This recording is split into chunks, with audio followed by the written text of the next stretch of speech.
everyone, sana okay po kayo dyan. Naghahanap po kami ng makakainan ngayon, like 3:11 na po sa amin ng hapon. But dahil bumagyo po kagabi, kaya halos lahat po ng pinupuntahan namin close po.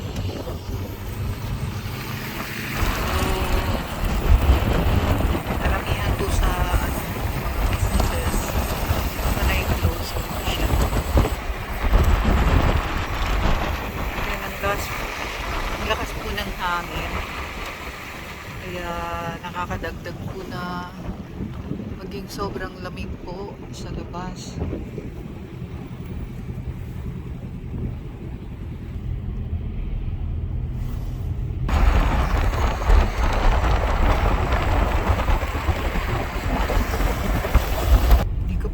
Yung cellphone ko para makapag-video, po kasi malakas po kasi yung hangin. But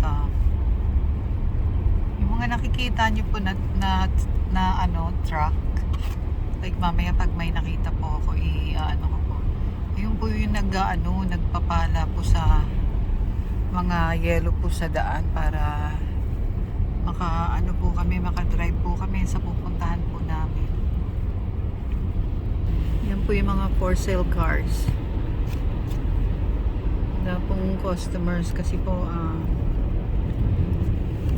siguro nga po sarado dahil nga po sa sa storm po. Sabi po ng mister ko, baka daw po yung pupuntahan po namin na kakainan po sana namin sarado din po siguro. Ayun po yung nagpapala, yan po. Yan po yan.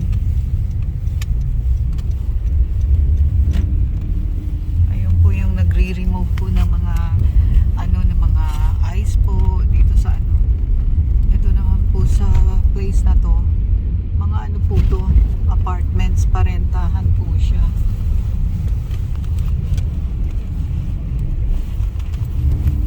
Ito po kami pupunta, parang baka sarado din po ito kasi wala pong tao. Tingnan niyo po.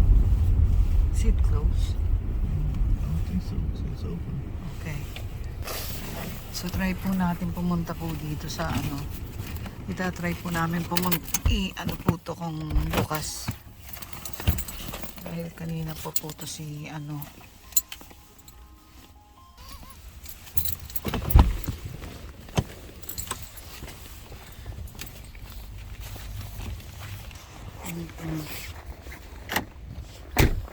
aray ko, ang dulas. What was that?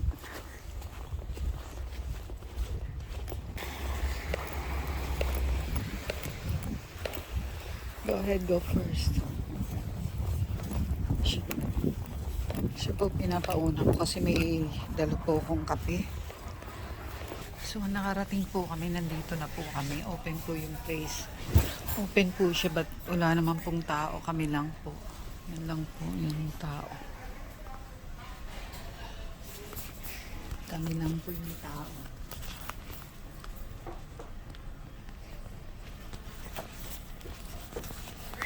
Pag hindi po, pag wala pong storm.